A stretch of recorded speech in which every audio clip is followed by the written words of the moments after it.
ಗುರುಗಣಪತಿಭ್ಯಾಂ ನಮಃ.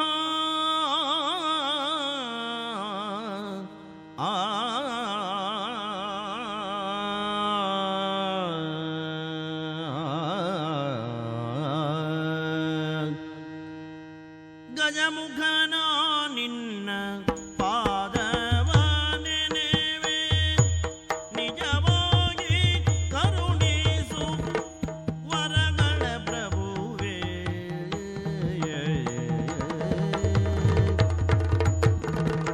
ಮೂಷಿಕವಾಹನ ಮೋದಕ ಹಸ್ತ ಪಾಶಾಂಕುಶಧಾರ ಪರಮ ಪವಿತ್ರ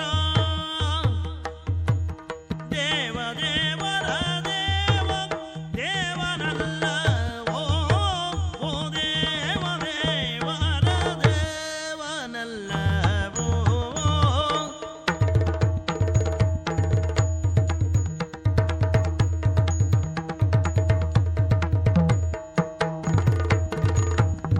ಗಜಮುಖನ ನಿನ್ನ ಪಾದವ ನೆನೆವೆ, ನಿಜವಾಗಿ ಕರುಣಿಸುವ ವರಗಳ ಪ್ರಭುವೇ.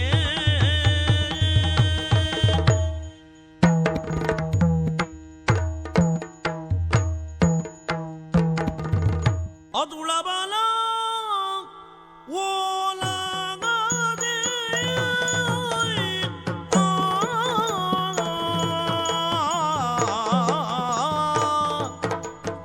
ಅದುಳ ಬಲ ಓಲಾಗದಿ ನೆರೆದಿರೆ ಅಧಿಜವಾದಿ ವನಪಾಲರೆ ರಘುಕ ಮತಿಯುತನೆ ಅವತರಿಸು ಭಿನ್ನಪ ನೀನು ದಯದಿ.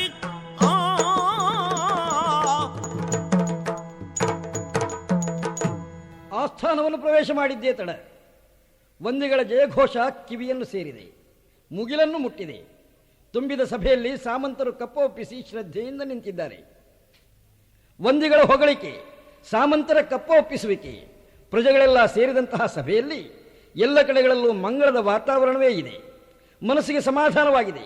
ಎಲ್ಲರನ್ನೂ ಅವರವರ ಆಸನದಲ್ಲಿ ಕುಳಿತುಕೊಳ್ಳುವಂತೆ ಹೇಳಿದ್ದೇನೆ.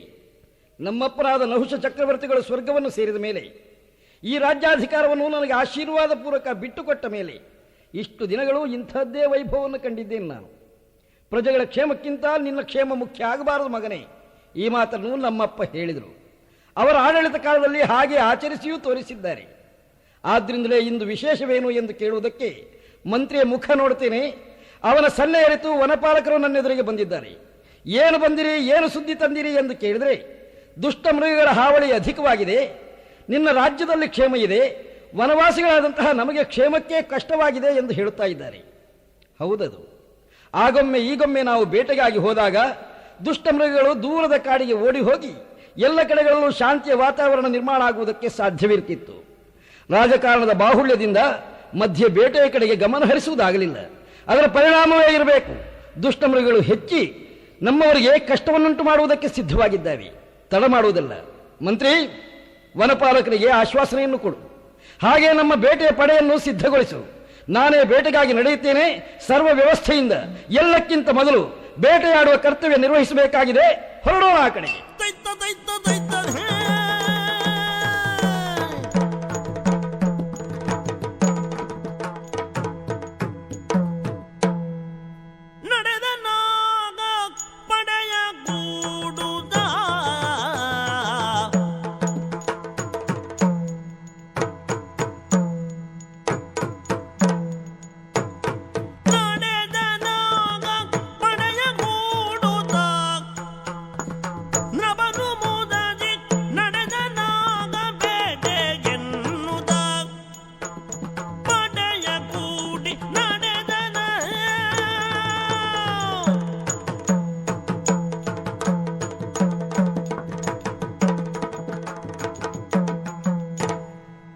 ನಾನೇ ಸ್ವತಃ ಬೇಟೆಗೆ ಹೊರಟದ್ರಿಂದ ಈ ಪಡೆಗೆ ವಿಶೇಷ ಉತ್ಸಾಹ.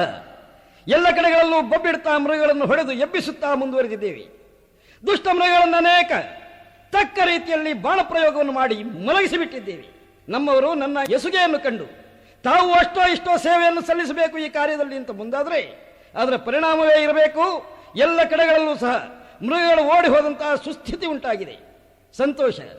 ಬೇಟೆಗಾರರಿಗೂ ಆಯಾಸವಾಗಿದೆ, ನನಗೂ ಆಯಾಸವಾಗಿದೆ. ಇನ್ನು ವಿಶ್ರಾಂತಿಯ ಕಡೆಗೆ ಗಮನ ಹರಿಸೋಣ.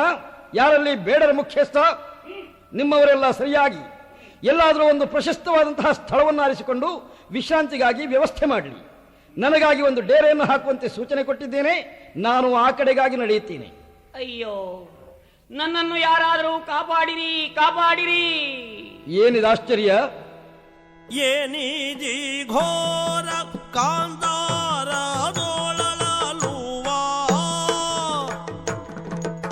ರಕ್ಷಿಸಿರಿ, ರಕ್ಷಿಸಿರಿ. ಏನಿದಿ ಘೋರ ಕಾಂತಾರದೊಳಲುವ ಮಾನಿನಿ ಯಾರೇನು ಅಳಲುವ ಮಾನಿನಿ ಯಾರೇನು ಸೇನೆಯನೊಂದೆಡೆಯೋಳು ಬಿಟ್ಟು ಮುಂದಕ್ಕೆ ಮಾನವಾದಿ ಬಾಬೋಗಾಲು ರಕ್ಷಿಸಿರಿ, ರಕ್ಷಿಸಿರಿ. ಆಶ್ಚರ್ಯವಾಗಿದೆಯಲ್ಲ. ಕಾಡಿನಲ್ಲಿ ದುಷ್ಟಮೃಗಗಳ ಅಟ್ಟುಳಿ ಇಲ್ಲ, ವಾತಾವರಣ ಶಾಂತವಾಗಿದೆ. ವಿರಮಿಸುವುದಕ್ಕೆ ವ್ಯವಸ್ಥೆ ಮಾಡಿರಿ ಎಂದು ಸೇವಕರಿಗೆ ಹೇಳಿ ನಾನು ಈ ಕಡೆಗೆ ಬಂದರೆ ನನಗೆ ವಿಶ್ರಾಂತಿಯ ಯೋಗ ತಪ್ಪುವ ಲಕ್ಷಣ ಇದು. ಈ ಆರ್ತಧ್ವನಿಯ ಅರ್ಥ ಏನು? ಗಂಡಸಿನ ಧ್ವನಿಯಂತೂ ಅಲ್ಲ, ಕ್ಷೀಣ ಧ್ವನಿ, ಹೆಣ್ಣಿನ ಧ್ವನಿ. ಅದರಲ್ಲೂ ಯಾತನೆಗೊಳಪಟ್ಟು ಅಳುವಂತಿದೆ. ಬನ್ನಿರಿ ಎಂದು ಕರೆಯುವುದಲ್ಲ, ಅಯ್ಯೋ ಎಂದು ಅಳುವುದು. ಯಾರಿರಬಹುದು? ಹೆಣ್ಣಿನ ಧ್ವನಿ ಅಂದ ಮೇಲೆ ಎಲ್ಲಿಂದ ಧ್ವನಿ ಬಂದಿದೆಯೋ ಅಲ್ಲಿಯ ಕಡೆಗೆ ಧಾವಿಸುವುದು ನನ್ನ ಕೆಲಸ. ನನ್ನವರು ನನ್ನನ್ನು ಹಿಂಬಾಲಿಸ್ತಾ ಇದ್ದಾರೆ. ಓಹೋ, ಇಲ್ಲೊಂದು ಹಾಳು ಬಾವಿ ಇದೆ. ಇದರೊಳಗಿಂದಲೇ ಆ ಸ್ತ್ರೀಯ ಧ್ವನಿ ಕೇಳಿಸ್ತಾ ಇದೆ. ನನ್ನನ್ನು ಈ ಬಾವಿಯಿಂದ ಮೇಲೆತ್ತಿ ಪೊರೆಯಿರಿ. ಯಾರೇ ಇರಲಿ, ಹೆಣ್ಣು ಅಂದ ಮೇಲೆ ನಾವೆಲ್ಲ ಒಟ್ಟಿಗೆ ಹೋಗಿ ಈ ಬಾವಿಯನ್ನು ಸುತ್ತುವುದು ಮುತ್ತುವುದು ಚೆನ್ನಾಗಿರುವುದಿಲ್ಲ. ಸೇವಕರೇ, ನೀವೆಲ್ಲ ಆ ಕಡೆ ಸರಿಯಿರಿ. ಅದೇನು ಅಂತ ನಾನೇ ವಿಚಾರ ಮಾಡ್ತೀನಿ. ಆಹಾ, ತರುಣಿಮಣಿ, ರಕ್ಷಿಸಿರಿ, ರಕ್ಷಿಸಿರಿ. ಬಾವಿಯ ಹತ್ತಿರ ಬರಬೇಡಿ. ಯಾಕೆ? ನನ್ನ ಸ್ಥಿತಿ ಯಾರು ನೋಡುವಂತಿಲ್ಲ. ಅಂದರೆ ನನ್ನ ಮೈ ಮೇಲೆ ವಸ್ತ್ರಗಳಿಲ್ಲ. ಅಯ್ಯೋ, ನಿನ್ನ ಮೈ ಮೇಲೆ ವಸ್ತ್ರವಿಲ್ಲ. ಈ ಸ್ಥಿತಿಯಲ್ಲೇ ನೀನು ಅಳ್ತಾ ಇದ್ದೀಯ. ಏನು ಮಾತಾಡಬೇಕಿದ್ರೂ ಮೊದಲಿಗೆ ನಿನಗೆ ವಸ್ತ್ರವನ್ನು ಕೊಡಬೇಕಾದ ಅಗತ್ಯ. ಇದೋ ನನ್ನ ಉತ್ತರೀಯವನ್ನು ಬಿಸುಡಿದ್ದೇನೆ, ಇದನ್ನು ಧರಿಸಿಕೊ. ಒಳ್ಳೆಯದು, ಸ್ವೀಕರಿಸಿದ್ದೇನೆ. ಈಗ ಹತ್ತಿರ ಬರಬಹುದಲ್ಲ? ಓಹೋ, ಉರಗವೇಣಿ. ಆಹಾ, ಉರಗವೇಣಿಯೇ ನೀನ್ಯಾರೋ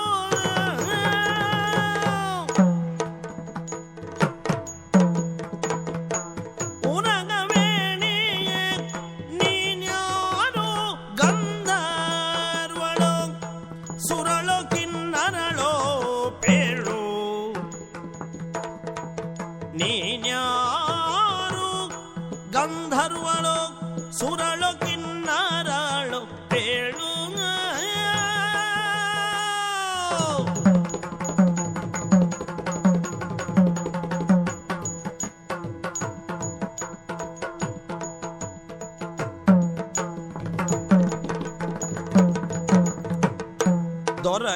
ದೊರಕಿದುದೇಗಿಂದ ಬವಣೆಯು ಗೂಬದೋಳು ಇರುವ ಕಾರಣ ಏನಿದು ಕೂಪದೋಳು ಇರುವ ಕಾರಣ ಏನಿದು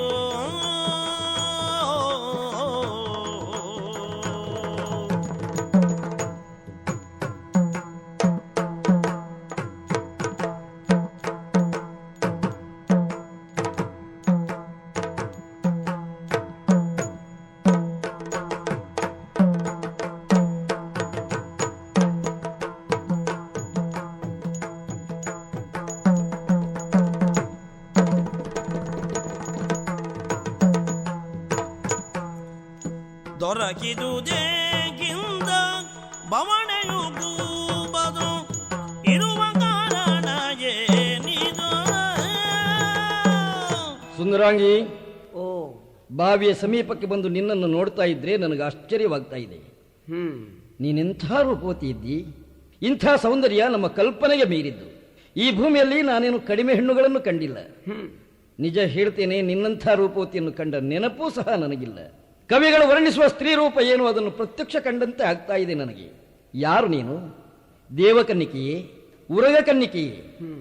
ಮಾನವರಲ್ಲಿ ಇಷ್ಟು ಸೌಂದರ್ಯವತಿ ಇರಬಹುದು ಅಂತ ನನಗೆ ಊಹಿಸುವುದಕ್ಕಾಗುವುದಿಲ್ಲ. ಇದ್ರೂ ಇರಬಾರದು ಯಾಕೆ? ಈ ಪ್ರಪಂಚದಲ್ಲಿ ಎಲ್ಲ ಕಡೆಗಳ ಜ್ಞಾನ ನಮಗಿದೆ ಅಂತ ನಾ ಹೇಳುವ ಹಾಗಿಲ್ಲ. ಮಾನವಳೇ ಆಗಿದ್ರೆ ಯಾರು ನೀನು? ಅದರಲ್ಲೂ ನನಗೆ ಆಶ್ಚರ್ಯ ಏನು ಗೊತ್ತೇ? ಏನು? ನಿನ್ನಂತಹ ರೂಪವತಿ ಈ ಬಾವಿಯೊಳಗಿದ್ದರೂ ಸಹ ಬಾವಿಯಲ್ಲಿ ನಿನ್ನ ಸೌಂದರ್ಯ ತುಂಬಿದೆ.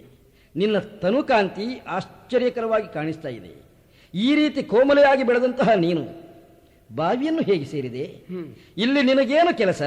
ಛೇ, ಯಾವ ಹೆಣ್ಣಾದರೂ ಬಾವಿಯಲ್ಲಿ ಆಶ್ರಯ ಪಡೆಯುವುದಕ್ಕೆ ಸಾಧ್ಯವೇ? ನಿನಗೇನೋ ಆಪತ್ತುಂಟಾಗಿ ಅಥವಾ ದಾರಿ ತಿಳಿಯದೆ ಬಾವಿಯೊಳಗೆ ಹಾರಿ ಬಿದ್ದೀಯಾ? ಅಥವಾ ಇನ್ನೇನಾದರೂ ಕಷ್ಟ ಬಂದು ಈ ಬಾವಿಯನ್ನು ಸೇರುವ ಹಾಗಾಯಿತೆ? ಏನ್ ನಿನ್ನ ಕಥೆ? ಅಳ್ತಾ ಇದೆಯಲ್ಲ, ಧೈರ್ಯ ತಂದುಕೋ. ನಿನಗಿನ್ನೇನೂ ತೊಂದರೆ ಆಗುವುದಿಲ್ಲ.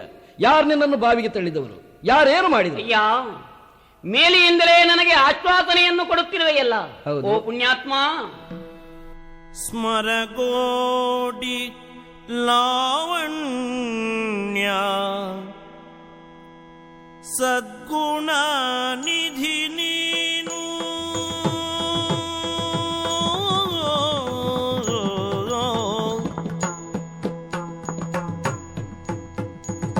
ಸ್ಮರಕೋಟಿ ಲಾವಣ್ಯ ಸ್ಮರಕೋಟಿ ಲಾವಣ್ಯ ಸ್ಮರಕೋಟಿ ಲಾವಣ್ಯ ಸದ್ಗುಣ ನಿಧಿ ನಿನ್ನ ಪರಿಗಿಸೆ ಚಂದದಿಂದಾನು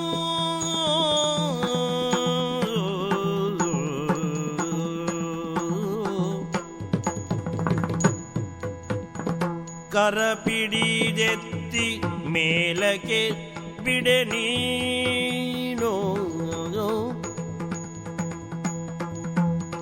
ಕರ ಬಿಡಿದು ಎತ್ತಿ ಮೇಲಕ್ಕೆ ಬಿಡೆ ಎನ್ನನೋ ಪರಿಭವಗಳ ಬೇಳ್ವೆ ನೆನಲೋ. ನಿನ್ನ ಧ್ವನಿಯಿಂದಲೇ ನಿನ್ನ ಸಂಸ್ಕಾರ ಏನು ಎಂಬುದನ್ನು ಗುರುತಿಸಿಕೊಳ್ಳಬಹುದಾಗಿದೆ. ಮಹಾನುಭಾವ, ಏನು? ನನ್ನ ಸಮಗ್ರ ವಿಚಾರವನ್ನು ತಿಳಿಯುವುದಕ್ಕೆ ನೀನು ಆತುರವುಳ್ಳವನಾಗಿರುವೆ. ಹೌದು. ಕೂಪದೊಳಗಿಂದ ನಾನು ಉತ್ತರಿಸಿದರೆ ವಿಷಯವನ್ನು ಸ್ಪಷ್ಟವಾಗಿ ನಿನಗೂ ತಿಳಿದುಕೊಳ್ಳುವುದಕ್ಕೆ ಕಷ್ಟ ಸಾಧ್ಯ. ಸೌಂದರ್ಯವೇ ಘನೀಭವಿಸಿದಂತಿರುವ ನೀನು ತೇಜಸ್ವಿಯೂ ಆಗಿರುವೆ. ನಿನ್ನನ್ನು ನೋಡಿದರೆ ನೀನೊಬ್ಬ ಅರಸನೆಂದು ನಾನು ತರ್ಕಿಸ್ತೇನೆ.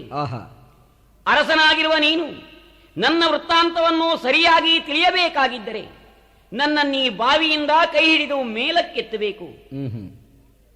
ಓ ಕಾಮಂತೆ ರೂಪಾತಿಶಯದಿಂದ ರಾರಾಜಿಸುತ್ತಿರುವವನೇ, ಪುಣ್ಯಾತ್ಮನೇ, ನನ್ನ ಕೈ ಹಿಡಿದು ಈ ಬಾವಿಯಿಂದ ಮೇಲಕ್ಕೆತ್ತಲಾರೆಯ? ತರುಣಿಮಣಿ, ನಿನ್ನ ಆಪತ್ತು ಬಹುದೊಡ್ಡದು. ನಾನು ನೀನ್ಯಾರು ಅಂತ ತಿಳಿಯುವಲ್ಲಿ ಕುತೂಹಲಿಯಾದನೇ ಹೊರತು ನಿನ್ನ ಕಷ್ಟದಿಂದ ನಿನ್ನನ್ನು ಪಾರು ಮಾಡಬೇಕು ಅಂತ ಯೋಚಿಸಲೇ ಇಲ್ಲ. ಸ್ವಲ್ಪ ಮರೆವು ನನಗಾಯಿತು ಅಂತ ಸ್ಪಷ್ಟ. ಇದು ಕೈ ನೀಡಿದ್ದೇನೆ, ನಿನ್ನನ್ನು ಮೇಲಕ್ಕೆ ಎತ್ತಿದ್ದೇನೆ. ಈಗ ನೀನ್ಯಾರು ಅಂತ ಧನ್ಯಳಾದೆ, ಧನ್ಯಳಾದೆ. ಅಯ್ಯ, ಏನು? ನನ್ನ ಆಪತ್ತಿನಲ್ಲಿ ನೀನು ಸಹಾಯವನ್ನು ಮಾಡಿದ ಮಹಾನುಭಾವ. ನನ್ನ ಪರಿಚಯವನ್ನು ನಿನಗೆ ಹೇಳುವುದಕ್ಕೆ ನನಗೆ ಸಂಕೋಚವೇನೂ ಇಲ್ಲ.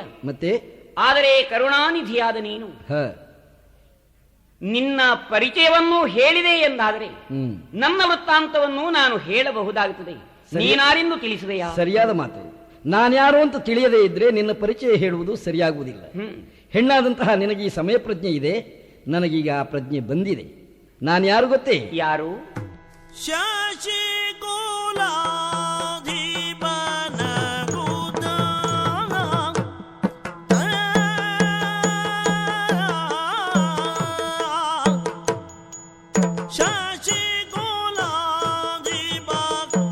ನಗುತ್ತಲೆಂದನು ಪೆಸರುಗೆ ಯಯಾತಿ.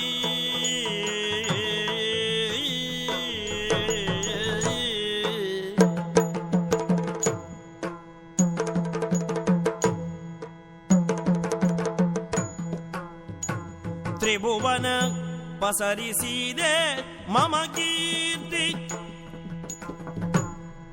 ತ್ರಿಭುವನ ಪಸರಿಸಿದೆ ಮಮ ಕೀರ್ತಿ, ಬೇಟೆಯ ನೆವದಿ ಬಂದೆ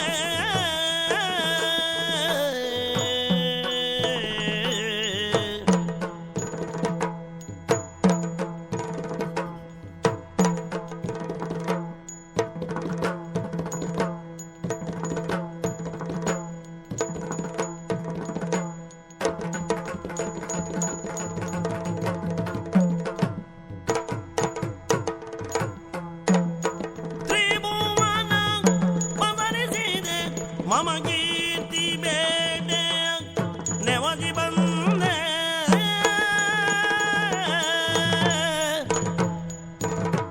ಲಾವಣ್ಯವತಿ, ಏನು? ನಾನು ಸೂರ್ಯವಂಶಕ್ಕೆ ಚಂದ್ರವಂಶಕ್ಕೆ ಈ ಪ್ರಪಂಚದಲ್ಲಿ ಪ್ರಾಧಾನ್ಯ ಏನಿದೆಯೋ ಅದನ್ನು ಮೊದಲಿಗೆ ನಿನಗೆ ಹೇಳಬೇಕು. ಸೂರ್ಯವಂಶ ಒಂದು ಕಾಲದಲ್ಲಿ ಪ್ರಾದುರ್ಭಾವವನ್ನು ಪಡೆದಿತ್ತು, ಈ ಪ್ರಪಂಚದಲ್ಲಿ ಶ್ರೇಷ್ಠವಾಗಿತ್ತು. ವರ್ತಮಾನ ಕಾಲದಲ್ಲಿ ಆ ವಂಶದವರ ಯೋಗ್ಯತೆ ಅಷ್ಟಾಗಿ ಕೇಳಿ ಬರ್ತಾ ಇಲ್ಲ. ಜೊತೆಗೆ ಇನ್ನೊಂದು ವಂಶ ಎದ್ದು ನಿಂತಿದೆ, ನೀನು ಕೇಳಿರಬಹುದು, ಅದೇ ಚಂದ್ರವಂಶ. ಜಗತ್ತಿನ ಎರಡು ಕಣ್ಣುಗಳಂತೆ ಈ ಎರಡು ವಂಶಗಳು. ಚಂದ್ರವಂಶದಲ್ಲಿ ಆಗಿ ಹೋದಂತಹ ಮಹಾತ್ಮರ ಅನೇಕರು, ಅವರಲ್ಲಿ ಪ್ರಸಿದ್ಧ ನಹುಷ ಚಕ್ರವರ್ತಿ. ಭೂಮಿ ಅರಸನಾದರೂ ಸ್ವರ್ಗದ ಆಡಳಿತವನ್ನು ಮಾಡಿದ ಅವನ ಬಗ್ಗೆ ನೀನು ಕೇಳಿರಬಹುದು ಅಂತ ಗ್ರಹಿಸ್ತೇನೆ. ಕೇಳಿದ್ದೇನೆ. ನಾನು ಆ ನಹುಷ ಚಕ್ರವರ್ತಿಯ ಮಗ. ಓಹೋ. ಯಯಾತಿ ಎಂದು ನನ್ನ ಹೆಸರು. ಇಲ್ಲಿಗೆ ಅನತಿ ದೂರದಲ್ಲಿರುವಂತಹ ಅವಂತಿ ದೇಶವನ್ನು ನಾನು ಪರಿಪಾಲಿಸ್ತಾ ಇದ್ದೇನೆ. ಕಾಡಿಗೆ ಬರುವುದಕ್ಕೆ ಕಾರಣವೇನು? ಅವಂತಿ ದೇಶ ಎಂದೇನು, ವಿಶಾಲವಾದಂತಹ ಭೂಮಿಯ ಒಡೆತನವೇ ನನಗೆ ಸೇರಿದ್ದು ಅಂದ ಮೇಲೆ ಎಲ್ಲಿ ಯಾವ ಕಷ್ಟದ ವಾತಾವರಣ ಇದ್ದರೂ ಅದನ್ನು ನಿವಾರಿಸಬೇಕಾದ್ದು ನನಗೆ ಕರ್ತವ್ಯವಾಗ್ತದಲ್ಲ. ಹೌದು. ಅಂತಹ ಒಂದು ಕರ್ತವ್ಯ ನಿರ್ವಹಣೆಗಾಗಿಯೇ ಇಲ್ಲಿ ಬಂದೆ. ಅದೇನೋ ದೊಡ್ಡ ಕೆಲಸ ಅಲ್ಲ ಬಿಡು. ನಮ್ಮ ವನಪಾಲಕರು ಬಂದು ದುಷ್ಟ ಮೃಗಗಳಿಂದ ಕೇಡುಂಟಾಗಿದೆ ಎಂಬುದನ್ನು ಹೇಳಿದಾಗ ಓಹೋ, ಅವರ ಮಾತಿನಂತೆ ಅವರ ಕೇಡನ್ನು ನಿವಾರಿಸುವುದಕ್ಕಾಗಿ ಈ ಕಡೆಗೆ ಬಂದೆ. ಬೇಟೆ ಮುಗಿದಿದೆ, ವಿಶ್ರಾಂತಿಗೆ ಯೋಚನೆ ಮಾಡ್ತಾ ಇದ್ದಾಗ ನಿನ್ನ ರೋದನ ಕೇಳಿಸಿದ್ದು ನೋಡು. ಈಗ ನಿನ್ನನ್ನು ರಕ್ಷಿಸಿದ್ದೇನೆ ಎಂಬ ಅಹಂಕಾರ ಅಲ್ಲ, ಕುತೂಹಲ ಮಾತ್ರ ಖಂಡಿತ ಉಂಟು. ನೀನ್ಯಾರು ಅಂತ ತಿಳಿಸಬಹುದಲ್ಲ? ಕುತೂಹಲ ಪಡಬೇಕಾದುದಿಲ್ಲ. ಅಯ್ಯ, ದೊರೆಯ ಕೇಳೈ ಶುಕ್ರಾಚಾರ್ಯರ ಅಣುಗೆ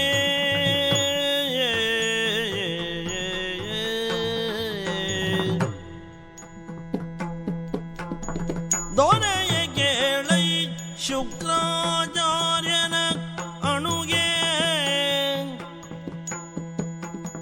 ಕರೆವರು ದೇವಯಾನಿ ಎನ್ನ ಕರೆವರು ದೇವಯಾನಿ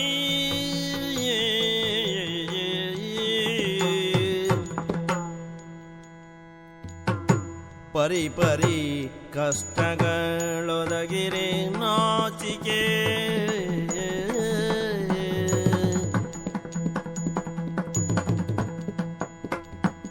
ಪರಿ ಪರಿ ಕಷ್ಟಗಳೊದಗಿರೆ ನಾಚಿಕೆ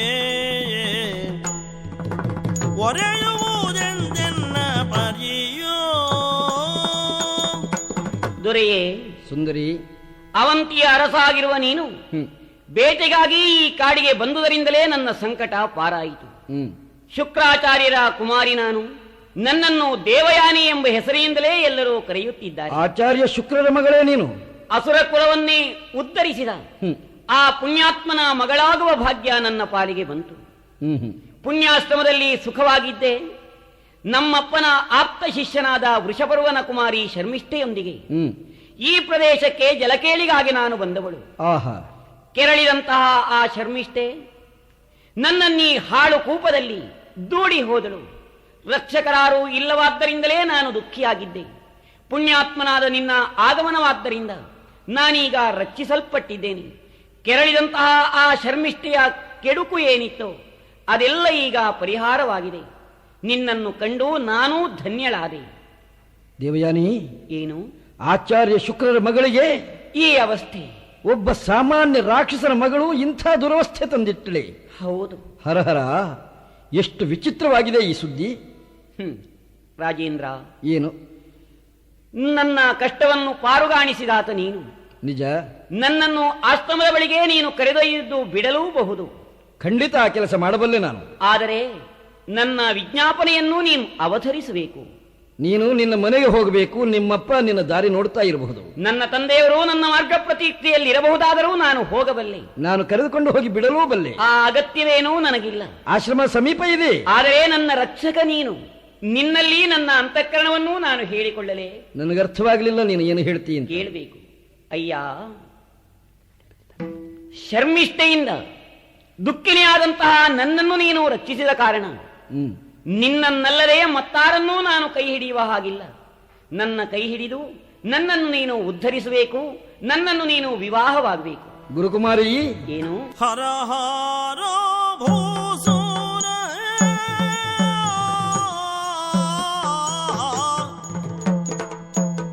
ಹರ ಹರ ಭೂಸುರ ಕನ್ಯೆಯ ಕ್ಷತ್ರಿಯ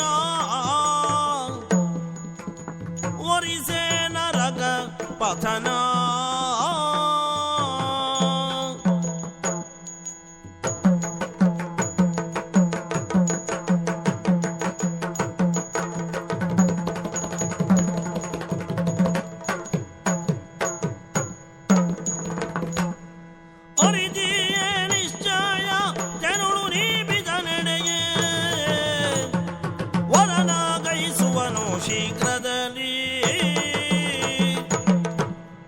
ದೇವಯಾನಿ, ಏನು?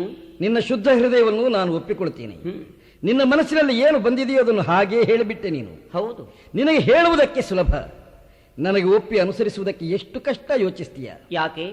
ನಾನು ಹರಹರ ಎಂದು ಉದ್ಗರಿಸಬೇಕಾಗಿದೆ. ಎಲ್ಲಾದರೂ ಉಂಟೆ? ನಾನು ನಿನ್ನ ಕೈ ಹಿಡಿದು ಕೂಪದಿಂದ ಮೇಲೆತ್ತಿದ ಮಾತ್ರಕ್ಕೆ ನಿನ್ನ ಕೈ ಹಿಡಿಯುವನಾಗುವುದಕ್ಕೆ ಸಾಧ್ಯವೇ? ನಿನ್ನನ್ನು ವಿವಾಹವಾಗುವ ಅರ್ಹತೆ ನನ್ನಲ್ಲಿಲ್ವೇ? ನಿನಗೆ ಅರ್ಹತೆ ಇದೆಯೋ ಅದು ಪ್ರಶ್ನೆ ಅಲ್ಲ. ಯಾವುದು ಸಾಧ್ಯವೋ ಅದರ ಬಗ್ಗೆ ಆಸೆ ಇಟ್ಟುಕೊಳ್ಬೇಕು. ಯಾವುದು ತಪ್ಪೋ ಅದರ ಬಗ್ಗೆ ಯಾವತ್ತೂ ಯೋಚಿಸಬಾರದು. ಗುರುಪುತ್ರಿಯಾದ ನಿನಗೆ ನಾನು ಶಾಸ್ತ್ರವನ್ನು ಹೇಳಬೇಕಾಗಿಲ್ಲ, ಲೋಕಾಚಾರವನ್ನು ತಿಳಿಸಬೇಕಾಗಿಲ್ಲ. ಬೇಡ. ಒಂದನ್ನಂತೂ ನೀನು ಯೋಚನೆ ಮಾಡು. ಏನು? ನಿನ್ನ ತಂದೆ ಶ್ರೇಷ್ಠನಾದಂತಹ ವಿಪ್ರ. ಹೌದು. ಬ್ರಾಹ್ಮಣನ ಮಗಳನ್ನು ಕ್ಷತ್ರಿಯ ಮದುವೆ ಆಗುವುದು ರೂಢಿಯಲ್ಲ. ಹಾಗೇನಾದ್ರೂ ಮದುವೆ ಆದರೆ ಈ ವರ್ಣ ವ್ಯವಸ್ಥೆಗೆ ಮೀರಿ ನಡೆದಂಥವನಿಗೆ ನಾವು ತಿಳಿದಂತೆ ನರಕ ಪ್ರಾಪ್ತಿ ಆಗ್ತದೆ. ನಿನ್ನನ್ನು ಉದ್ಧರಿಸಿದ್ದಕ್ಕೆ, ನಿನಗೆ ಉಪಕಾರ ಮಾಡಿದ್ದಕ್ಕೆ ಏನು ನನ್ನನ್ನು ನರಕಕ್ಕೆ ಕಳಿಸಬೇಕು ಅಂತಿದ್ದೀಯ? ನೋಡು ದೇವಯಾನಿ, ಏನು? ನಿನ್ನಂತಹ ಸುಂದರಿ, ನಿನ್ನಂತಹ ವಿದ್ಯಾವತಿ, ನಿನ್ನಂತಹ ಶ್ರೇಷ್ಠನಾದಂತಹ ತಂದೆಯ ಮಗಳು ಒಬ್ಬ ಶ್ರೇಷ್ಠ ಬ್ರಾಹ್ಮಣ ಕೈ ಹಿಡಿಯುವುದರಲ್ಲೇ ಔಚಿತ್ಯ ಇರುವುದು. ನಾನು ದೇವರಲ್ಲಿ ಪ್ರಾರ್ಥಿಸ್ತೇನೆ, ನಿನಗೋರ್ವ ವಿಪ್ರಶ್ರೇಷ್ಠ ದೊರಕಲಿ, ನಿನ್ನ ಭವಿಷ್ಯ ಹಸನಾಗಲಿ, ನಿನಗೆ ದೇವರು ಒಳ್ಳೆಯದು ಮಾಡಲಿ. ಧರ್ಮಜ್ಞರಾದ ಶುಕ್ರನ ಮಗಳು ನಾನು. ಈ ಲೋಕಾಚಾರ ಏನೋ ಎಂದು ತಿಳಿದುಕೊಳ್ಳುವುದಕ್ಕೆ ನನಗೆ ಕಷ್ಟವಲ್ಲ.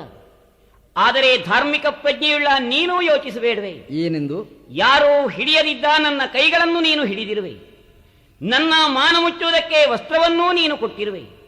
ವಸ್ತ್ರವಿತ್ತು ಕೈ ಹಿಡಿದ ನೀನಲ್ಲದೆ ಅನ್ಯ ಪುರುಷನನ್ನೂ ನಾನು ವಿವಾಹವಾಗುವಂತಿಲ್ಲ. ಆದ್ದರಿಂದಲೇ ಓ ಸತ್ಯಸಂಧನೇ, ಓ ನೃಪವರಣ್ಯನೇ, ನೀನೇ ನನ್ನ ಕೈ ಹಿಡಿದು ಉದ್ಧಾರ ಮಾಡಬೇಕು. ನಿನ್ನ ಮೇಲಿರಿಸಿರುವ ಮನ್ಮನವ ತೊರೆದು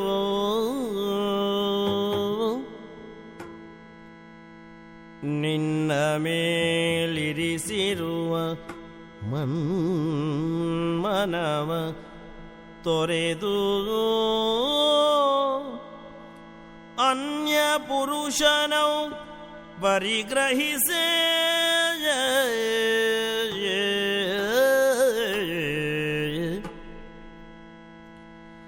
ನಿನ್ನ ತೊರೆದು ಅನ್ಯ ಪುರುಷನೌ ಪರಿಗ್ರಹಿಸೆ ಎಂದು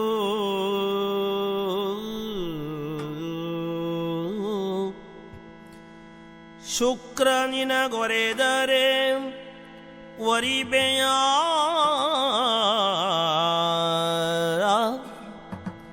ಎನ್ನ ಪಿತ ನಿನಗೊರೆದರೆ ವರಿಬೆಯ ವರಿಬೆಯ ವರಿಬೆಯ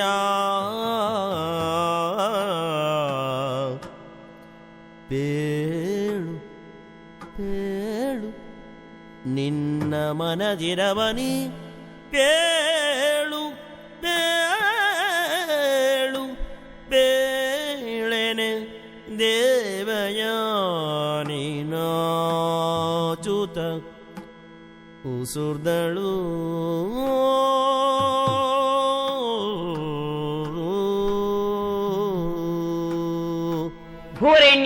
ಏನು? ಪಾವನವಾಗಿರುವ ಚಂದ್ರವಂಶದಲ್ಲಿ ಜನಿಸಿದ ಮಹಾನುಭಾವ ನೀನು. ಹ್ಮ್, ಮಾನವ ದೇಹದಿಂದಲೇ ಸ್ವರ್ಗವನ್ನಾರೋಹಿಸಿದ ಪುಣ್ಯಾತ್ಮನ ಕುಮಾರ ನೀನು. ನಿಜ. ಈ ಲೋಕದ ಆಚಾರ ಕ್ರಮಗಳನ್ನು ಸರಿಯಾಗಿ ತಿಳಿದುಕೊಂಡು ಎಲ್ಲರ ಸುಖ ಜೀವನಕ್ಕೆ ಬೇಕಾದ ಅನುಕೂಲತೆಯನ್ನು ಒದಗಿಸಿಕೊಟ್ಟವನಲ್ವೇ? ಧರಣಿ ಪಾಲಕನಾಗಿರುವ ನಿನ್ನನ್ನು ಕಂಡ ಮೇಲೆ ನಿನ್ನಲ್ಲೇ ಆಸಕ್ತಳಾಗಿರುವ ನಾನು ಅನ್ಯ ಪುರುಷನ ಕೈ ಹಿಡಿಯುವುದಕ್ಕೆ ಸಿದ್ಧಳಾಗಿಲ್ಲ. ನಿನ್ನ ಮೇಲೆ ನೆಟ್ಟ ಮನಸ್ಸುಳ್ಳವಳಾಗಿದ್ದೇನೆ. ನಾನು ಇತರರನ್ನು ಅನುರಕ್ತಿಯಿಂದ ಕಂಡೆನೆಂದಾದರೆ ಪತಿತಳಾಗುತ್ತೇನೆ. ದೇವಯಾನಿ, ಆದುದರಿಂದಲೇ ನೀನು ನನ್ನ ಕೈ ಹಿಡಿದು ನನ್ನನ್ನು ಉದ್ಧರಿಸಬೇಕು. ದೇವಯಾನಿ, ಇದು ನೀನು ಹೇಳುವಷ್ಟು ಸುಲಭ ಅಲ್ಲ. ನಾನು ನಿನಗೆ ವಸ್ತ್ರ ಕೊಟ್ಟಿರಬಹುದು, ನಿನ್ನ ಕೈ ಹಿಡಿದೇ ನಿನ್ನನ್ನು ಮೇಲಕ್ಕೆ ಎತ್ತಿರಬಹುದು. ಆ ಕಾರಣಕ್ಕಾಗಿ ಯಾವ ಜೀವವೂ ನಿನ್ನ ಕೈ ಹಿಡಿಯುತ್ತೇನೆ ಅಂತ ನೀನು ತಿಳಿದ್ರೆ ಹೇಗಾಗ್ತದೆ ಹೇಳು? ಆಪತ್ಕಾಲದಲ್ಲಿ ರಕ್ಷಿಸಿದ್ಯಾ? ಆಪತ್ಕಾಲದಲ್ಲಿ ಯಾರನ್ನು ಯಾರೂ ರಕ್ಷಿಸ್ತಾರೆ. ಅದಕ್ಕೆ ಆಪದ್ಧರ್ಮ ಅಂತ ಹೆಸರು. ಕೈ ಹಿಡಿದು ಮೇಲಕ್ಕೆತ್ತಿದ ಮಾತ್ರಕ್ಕೆ ಕೈ ಹಿಡದೇ ಇರಬೇಕು ಅಂತ ನೀನು ಯೋಚನೆ ಮಾಡಿದ್ರೆ ಕೈ ತಡೆಯುವ ಶಾಸ್ತ್ರ ಇದೆ. ಆಕ್ಷೇಪ ಮಾಡುವಂತಹ ನಿಮ್ಮ ಅಪ್ಪ ಇದ್ದಾರೆ. ನೀನು ಯಾಕೆ ಯೋಚಿಸುವುದಿಲ್ಲ? ಆಪದ್ಧರ್ಮವೇನೆಂದು ತಿಳಿಯುವುದಕ್ಕೆ ನೀನು ಶಕ್ತ. ನನ್ನ ಕಷ್ಟದಿಂದ ಪಾರುಗಾಣಿಸಿರುವೆ. ನಿನ್ನಲ್ಲಿ ನಾನು ಅನುರಕ್ತಳಾಗಿದ್ದೇನೆ. ಆದರೊಂದು ಮಾತು, ಏನು? ಶಾಸ್ತ್ರಜ್ಞನಾದ ಕವಿವರಿಷ್ಠನೆನಿಸಿದ ನನ್ನ ತಂದೆಯವರೇ ನಿನ್ನನ್ನು ಕರೆದು ಮಗಳನ್ನು ಕೊಡುತ್ತೇನೆ ಎಂದರೆ, ಅವರ ಸಮ್ಮತಿ ದೊರಕಿದರೆ ನನ್ನನ್ನು ನೀನು ಮದುವೆಯಾಗಬಲ್ಲೆಯಾ? ಓಹೋ, ಹಾಗೆ. ಪರಮರ್ಷಿ ಭಾರ್ಗವನ ನೇಮವಂ ಪರಿತ್ಯಜಿಬುದುಂಟೆ ತರುಣಿಮಣಿ ನೀ ಬೋಗು ಬೋಗೆನೂದ ಸಂತೈಸಿದ ಕಳುವ ಪುರಗೆ.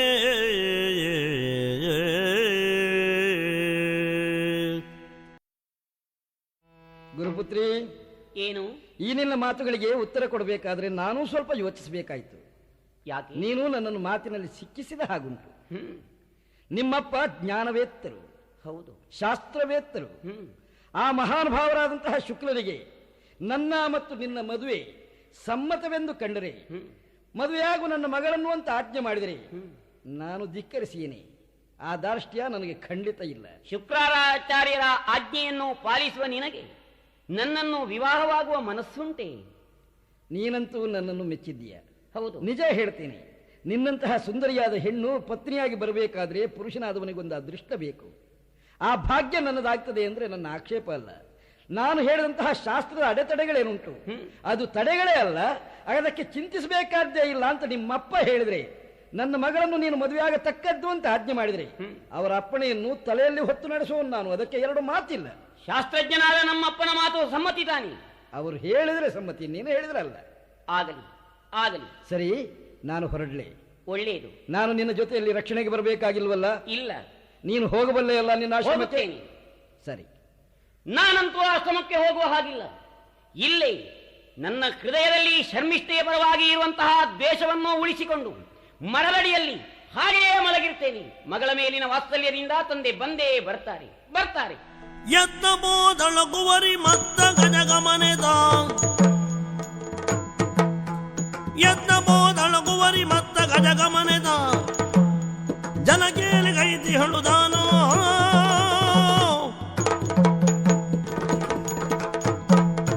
ನನ್ನ ಮಗಳು ದೇವಯಾನಿ ಇನ್ನೂ ಬರಲಿಲ್ವಲ್ಲ.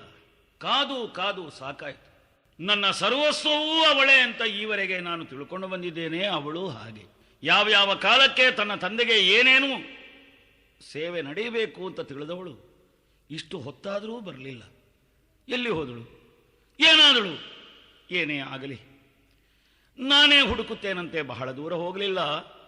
ಹೀಗೆ ವನವಿಹಾರಕ್ಕೋ ಅಥವಾ ಜಲಕ್ರೀಡೆಗೋ ಅಲ್ಲ ಪುಷ್ಪಗಳ ಸಂಗ್ರಹಕ್ಕೋ ಹೋದವಳು. ಹೇಳಿ ಹೋದವಳು. ಎಲ್ಲಿ ಹೋದಳು? ಮಗಳೇ ಮಗಳೇ ಮಗಳೇ.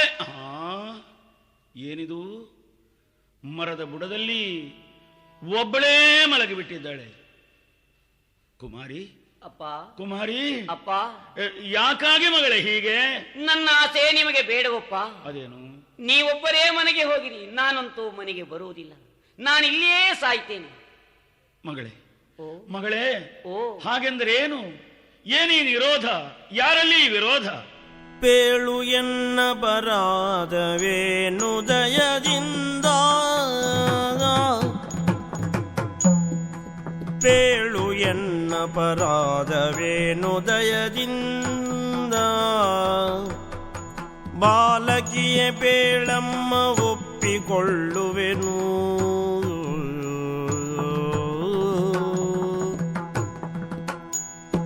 ಕಾಲನೋ ದಿವಿಜನ ಮನನ ಬಾಲನೋ ಮುಖ್ಯವನ ರಾಜನೋ ಧನುಜರು ಕಪಟವನೇ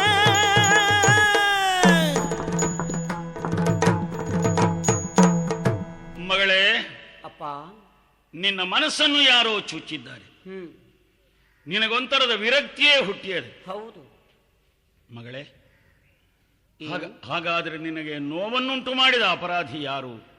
ಕೆಲವೊಮ್ಮೆ ವತ್ಸೆ, ಏನು ನಾನೇ ಎಲ್ಲಾದರೂ ನಿನ್ನ ಮನಸ್ಸಿಗೆ ನೋವಾಗುವಂತಹ ಅಪರಾಧವನ್ನು ಎಸಗಿದ್ದೇನೆ? ಇಲ್ಲ ಇಲ್ಲ ಇಲ್ಲ, ನಾನಲ್ಲ. ನೀವಲ್ಲವಪ್ಪ. ನಾನಲ್ಲದಿದ್ರೆ ಮತ್ಯಾರು? ನನ್ನ ಶಿಷ್ಯವರ್ಗದವರು, ರಾಕ್ಷಸರು, ಅವರ ಅರಸ, ಅವನೇನಾದರೂ ಮಾಡಿದನೇ? ಅಲ್ಲ ಅಲ್ಲ. ಹಾ, ಇಂದ್ರಾದಿ ದೇವತೆಗಳು ಅಲ್ಲ. ಬಹಳ ಮಾತು ಯಾಕೆ? ಕಾಲನೇ ಆಗಲಿ, ಆ ಕಾಲನನ್ನೂ ಕೂಡ ನಿಯಂತ್ರಿಸುವಂತಹ ಬ್ರಹ್ಮವರ್ಚಸ್ಸಿದ್ದ ನಿನ್ನ ತಂದೆ ಕಾಲನಲ್ಲ, ಕಾಲ ಕಾಲ ಮಹಾದೇವ. ಹೇಳು ಮಗಳೇ, ಯಾರಿಂದಲೇ ಆಗಲಿ ನಿನಗ ಅಪರಾಧ ಆಯಿತು ಅಂತಾದ್ರೆ, ನನ್ನ ಮಗಳ ಅಭ್ಯುತ್ಥಾನಕ್ಕೆ, ನನ್ನ ಮಗಳ ಕ್ಷೇಮಕ್ಕೆ, ಅವಳು ನಗನಗುತ್ತಾ ಇರುವುದಕ್ಕೆ ನನ್ನ ನನ್ನ ಶ್ರೀಮತ್ ಶಕ್ತಿ, ನನ್ನ ವಿಭೂತಿಮತ್ ಶಕ್ತಿ, ನನ್ನ ಊರ್ಜಿತ ಶಕ್ತಿ ಇದು ಸಂಪೂರ್ಣ ವ್ಯಯವಾದರೂ ಹಿಂದೆ ಮುಂದೆ ನೋಡುವವನಲ್ಲ ನಾನು. ಅಪ್ಪ, ಏನಾಯ್ತು? ಏನಾಗಬೇಕು? ಅಪ್ಪ, ನಿಮ್ಮ ಪ್ರೀತಿಯಿಂದ ನಾನು ಸುಖಿಯಾಗಿಯೇ ಬೆಳೆದವಳು. ತಾಯಿ ಇಲ್ಲದ ದುಃಖವನ್ನೂ ನಾನು ಮರೆತಿದ್ದೆ. ತಾಯಿಯಾಗಿ ತಂದೆಯೂ ಆಗಿ ನನ್ನನ್ನು ರಕ್ಷಿಸಿದ ನೀವಲ್ಲದೆ ನನ್ನ ಆಪತ್ತನ್ನು ಪರಿಹರಿಸುವವರು ಯಾರಿದ್ದಾರೆ? ಶರ್ಮಿಷ್ಠೆಯ ಜೊತೆಯಲ್ಲಿ ಜಲಕೇಳಿಗಾಗಿ ನಾನು ಬಂದಿದ್ದೆ. ಅಪ್ಪ, ಏನು? ಮಿಂದು ಮೇಲೆ ಬರುವಷ್ಟರೊಳಗಾಗಿ ನನ್ನ ವಸನವನ್ನು ಆ ದುಷ್ಟೇ ಹುಟ್ಟಿದ್ದಳು. ಯಾರು? ನೀನು ರಾಕ್ಷಸನ ಮಗಳು, ನಾನು ಉಡುವ ವಸ್ತ್ರವನ್ನು ನೀನು ಉಡಕೂಡದು ಎಂದು ಹೇಳಿದರೆ ಕೆರಳಿ ನನ್ನ ಮೈಮೇಲಿನ ವಸ್ತ್ರಗಳನ್ನೆಲ್ಲ ಸೆಳೆದು ನನ್ನನ್ನು ಹಾಳು ಬಾವಿಗೆ ದೂಡಿ ಹೋದಳಪ್ಪ. ಹಾಳು ಬಾವಿಗೆ ದೂಡಿ ಹೋಗಿದ್ದಳು. ಅರಗುವರಿ? ಹೌದು. ಅಷ್ಟು ಸೊಕ್ಕಿದಳೆ. ತಾನು ಅರಗುವರಿ ಎಂಬ ಹೆಮ್ಮೆ ಆಕೆಗೆ, ನಾವು ಬಡ ಬ್ರಾಹ್ಮಣರೆಂಬ ತಿರಸ್ಕಾರ ಅವಳಿಗೆ. ಅಪ್ಪ, ನಾನು ಬಾವಿಯಲ್ಲಿ ದುಃಖಿನಿಯಾಗಿದ್ದಾಗ ಈ ಕಾಳಿಗೆ ನಿನ್ನನ್ನು ಬಾವಿಗೂ ತಳ್ಳಿದಳೆ. ಹೌದಪ್ಪ. ಒಂದು ನಿಮಿಷ ನಿಲ್ಲು. ಏನು? ಆ ವೃಷಭರ್ವನನ್ನು, ಅವನ ಸಂತಾನವನ್ನು, ಆ ರಾಕ್ಷಸರನ್ನು ಈಗಿಂದೀಗ ಸುಟ್ಟು ಬೂದಿ ಮಾಡಿ. ಬೇಡ ಬೇಡ, ನಾನು ಬಾವಿಯಿಂದ ಮೇಲೆ ಬಂದು ಹೀಗಿರುವುದಕ್ಕೆ ಸಹಾಯಕರಾದವರಿದ್ದಾರಪ್ಪ. ಬೇರೊಬ್ಬರಿದ್ದಾರೆಯೇ? ನಾನು ದುಃಖಿನಿಯಾಗಿದ್ದಾಗ. ಹಾಗಾದ್ರೆ ರಾಕ್ಷಸರು ಎಲ್ಲಿ ಹೋಗ್ತಾರೆ? ಈ ಹೊತ್ತಲ್ಲ, ನಾಳೆ ಆದ್ರು. ಮುಖ್ಯ ನಿನ್ನ ಭಾಗಕ್ಕೆ ದೇವನಾಗಿ ಬಂದು ನಿನ್ನನ್ನು ಮೇಲೆತ್ತಿ ರಕ್ಷಿಸಿದವ ಅವ ಯಾರು? ಅದು ಕೇಳು. ಬಂದನಪ್ಪ. ಬಂದನು ಮೃಗಬೇಟೆಗಾಗಿ ಯಯಾತಿ,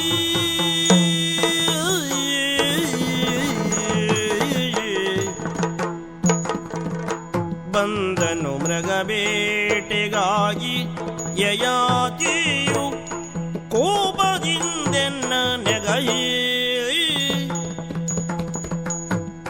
ಯಯಾತಿಯು ಕೋಪದಿಂದೆನ್ನ ನೆಗಹಿ.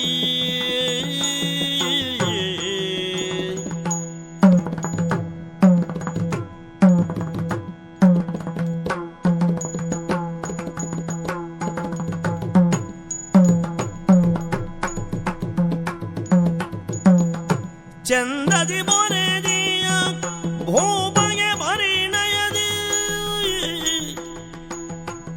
ಚಂದದಿ ಮೊರೆದಿಯ ಭೂಮಗೆ ಪರಿಣಯದಿಂದೆನ್ನ ಪಾಲಿಸಿಂದೋ.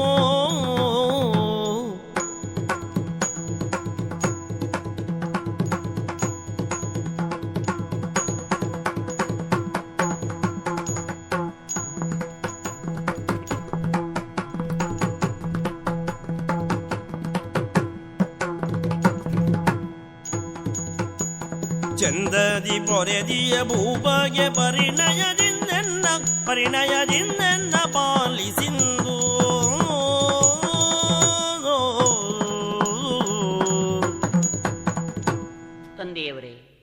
ಕುಮಾರಿ, ದುಃಖಿನಿಯಾಗಿರುವ ನನ್ನನ್ನು ಉದ್ಧರಿಸಿದ ಪುಣ್ಯಾತ್ಮ ಅವಂತಿಯ ಅರಸ. ಅವಂತಿಯ ಅರಸ ಆ ಯಯಾತಿ. ಯಯಾತಿ? ಹೌದು, ಚಂದ್ರವಂಶದವನು. ನಿಜ. ಹಾ ಹಾ, ಹೇಳಿ ಕೇಳಿ ನಹುಷನ ಮಗನಿರಬೇಕು. ನಹುಷ ಚಕ್ರವರ್ತಿಯ ಕುಮಾರನಂತೆ, ಹಾ. ಯಯಾತಿ ಎಂದು ಹೆಸರಂತೆ. ಹಾ. ದುಷ್ಟ ಮೃಗಗಳಿಂದ ಪ್ರಜೆಗಳಿಗುಂಟಾದ ಕಷ್ಟಗಳನ್ನು ನಿವಾರಿಸುವುದಕ್ಕಾಗಿ ಬೇಟೆಗೆಂದು ಬಂದವನು ನನ್ನ ಕರುಣೆಯ ಕಥೆಯನ್ನು ಕೇಳಿ ಹಾ. ಬಾವಿಯಿಂದ ಮೇಲೆತ್ತಿ ಹಾ. ನಾನು ಮಾನವಂತರಾಗಿ ಉಳಿಯುವುದಕ್ಕೆ ಅನುಕೂಲತೆಯನ್ನು ಒದಗಿಸಿಕೊಟ್ಟ. ಶಾಬಾಸ್. ಅಪ್ಪ, ಚಂದ್ರವಂಶದ ಚಕ್ರವರ್ತಿಯಾದ ಮೇಲೆ ಈ ಪ್ರಪಂಚದಲ್ಲಿ ಯಾರೇ ಆರ್ತರಿರಲಿ, ಅವರ ಮೊರೆ ಕೇಳಿದವಾಗ ಪ್ರಾಣಕ್ಕೆ ಮಾನಕ್ಕೆ ಬೇಕಾದಂತಹ ರಕ್ಷಣೆಯನ್ನು ಕೊಡಬೇಕಾದದ್ದು ಕರ್ತವ್ಯ. ಹೌದು. ಆದರೆ ಇಲ್ಲಿ ಅವನದ್ದಾದಂತಹ ಕರ್ತವ್ಯ ಪ್ರಜ್ಞೆಗೆ ವಿಶೇಷ ಅರ್ಥ ಇದೆ ಅಲ್ಲವೇ? ಹೌದಪ್ಪ. ಹೇಳಿ ಕೇಳಿ ನಾಡನ್ನಾಳುವ ಒಬ್ಬ ರಾಜ ಇದ್ದಾನೆ ನನ್ನ ಶಿಷ್ಯ. ಆದರೂ ಅವನು ಮಾಡಿದನೋ ಇಲ್ಲೋ, ಕೆಲವೊಮ್ಮೆ ನಿನ್ನನ್ನು ಹಾಗೆ ಬಿಟ್ಟು ಹೋಗ್ತಿದ್ರು ಆತನು ಕರ್ತವ್ಯಚ್ಯುತನಾಗುತ್ತಿರಲಿಲ್ಲ. ಈಗ ನನಗೆ ತೋರ್ತದೆ ಏನು, ಅದಕ್ಕಿಂತ ಹೆಚ್ಚಿಗೆ ಅವನಲ್ಲಿದ್ದಂತಹ ಮಾನವತ್ವ. ಹೌದು, ಮಾನವತ ಇದು ಬಹಳ ದೊಡ್ಡದು ಮಗಳೇ. ರಕ್ಷಿಸಿದನೆ ಯಯಾತಿ ನೃಪಾಲ ನನ್ನನ್ನು ರಕ್ಷಿಸಿದ್ದು ಮಾತ್ರವಲ್ಲ, ನಾನೀಗ ಉಟ್ಟುಕೊಂಡಿರುವ ವಸ್ತ್ರ ಅವನಿತ್ತ ಉತ್ತರೀಯ. ಯಾರು? ಯಯಾತಿ ಕೊಟ್ಟರು. ಓಹೋ ಅಪ್ಪ, ನನ್ನ ಮಾನವನ್ನೂ ಉಳಿಸಿದ, ನನ್ನ ಪ್ರಾಣವನ್ನೂ ಉಳಿಸಿದ. ಆದುದರಿಂದಲೇ ನಿಮ್ಮಲ್ಲಿ ನಾನು ಬೇಡುತ್ತಿದ್ದೇನೆ. ಏನು? ನನ್ನ ಆಶೆಯನ್ನು ನೀವು ಪೂರ್ತಿ ಮಾಡಬೇಕು. ಏನಾಸೆ? ಆ ಯಯಾತಿಯನ್ನು ನಾನು ಮದುವೆಯಾಗುವ ಸಂಕಲ್ಪವುಳ್ಳವಳಾಗಿದ್ದೇನೆ. ನೀನು? ಹೌದು. ಹಾ. ನನಗೆ ರಕ್ಷಕನಾದಂತಹ ಯಯಾತಿಗೆ ನನ್ನನ್ನಿತ್ತು ನೀವು ಪರಿಣಯವನ್ನು ನಡೆಸಿದಿರಿ ಎಂದಾದರೆ ನಾನು ಧನ್ಯಳಾಗುತ್ತೇನೆ. ನಿಮಗೆ ಒಪ್ಪಿಗೆ ಇದೆಯೇ? ಕುಮಾರಿ, ಓ, ನೀನು ಏನೋ ದಾರಿ ತಪ್ಪಿದ ಹಾಗಾಗಲಿಲ್ಲ. ನಮ್ಮ ಮಕ್ಕಳೆಲ್ಲ ಯಾಕೆ ಈ ರೀತಿಯಾಗಿ ವ್ಯವಹರಿಸ್ತಾರೆ ಅಂತ ಹಿರಿಯರು ಪ್ರಶ್ನಿಸುವುದಕ್ಕಿಂತ ಮೊದಲು ಮೂಲ ಕಾರಣವನ್ನು ತಮ್ಮಲ್ಲಿ ತಾವೇ ಹುಡುಕಿಕೊಳ್ಳಬೇಕು. ಹೇಳಿ ಕೇಳಿ ಈ ರಾಕ್ಷಸರ ಆಚಾರ್ಯ ಪೀಠವನ್ನು ಅಲಂಕರಿಸಿದ ಮೇಲೆ ನನ್ನಲ್ಲಿಯೂ ಕೂಡ ಕೆಲವು ಆಹಾರ ವಿಹಾರ ವ್ಯವಹಾರ ಇದು ಕ್ಷಾತ್ರದಿಂದಲೇ ಮುಂಬರಿದದೆ.